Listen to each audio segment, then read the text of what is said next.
Assalamualaikum warahmatullahi wabarakatuh.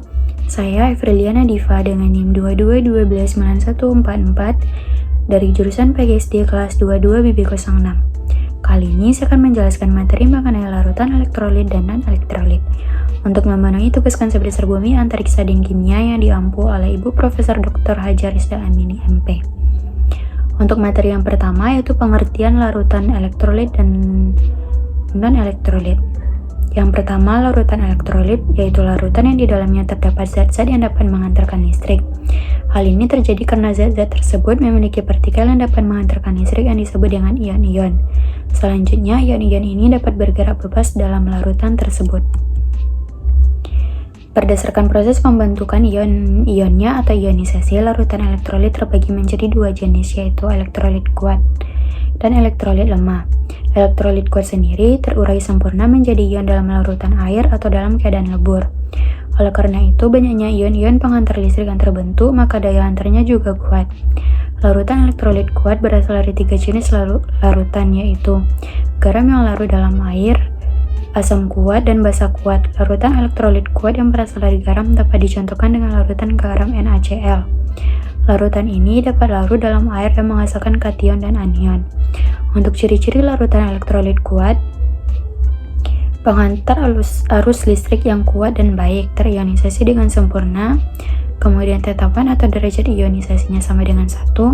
Jika dites dengan alat elektrolit tester, maka akan menghasilkan gelembung gas dan lampu menyala dengan terang. Untuk jenis yang kedua yaitu elektrolit lemah, merupakan zat-zat terlarut yang mengalami ionisasi sebagian atau tidak sempurna di dalam larutannya, yang sebagian besar berada pada bentuk molekul dan beberapa bagian lainnya terionisasi di dalam pelarutnya. Elektrolit lemah biasanya berasal dari dua jenis larutan, yaitu asam lemah dan basa lemah. Untuk ciri-ciri larutan non-elektrolit, tidak dapat terionisasi, tidak dapat mengaturkan arus listrik atau isolator, tetapan atau derajat ionisasinya sama dengan 0. Jika dites dengan alat elektrolit tester, maka akan menghasilkan lampu yang tidak menyala dan tidak muncul gelembung gas.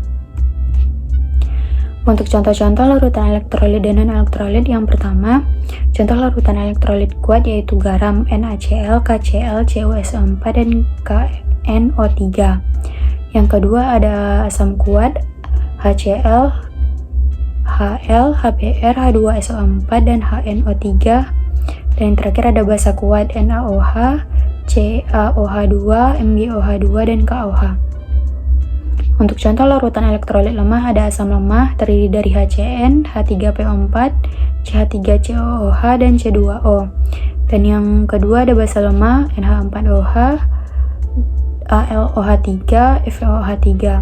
Dan yang terakhir ada contoh larutan non-elektrolit ada urea dan glukosa. Dan materi yang ketiga ada elektrolit senyawa ion dan senyawa kovalen.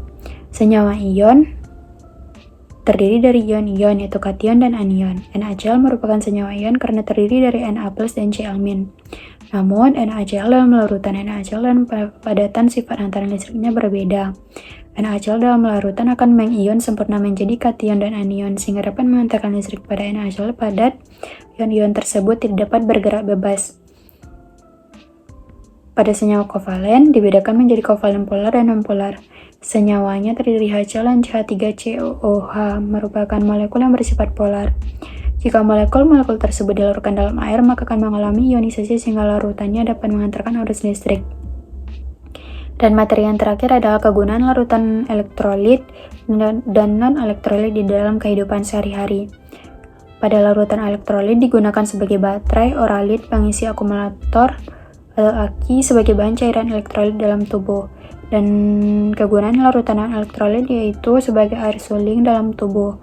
Digunakan untuk membuat larutan dalam percobaan kimia karena hanya mengandung sedikit ion-ion.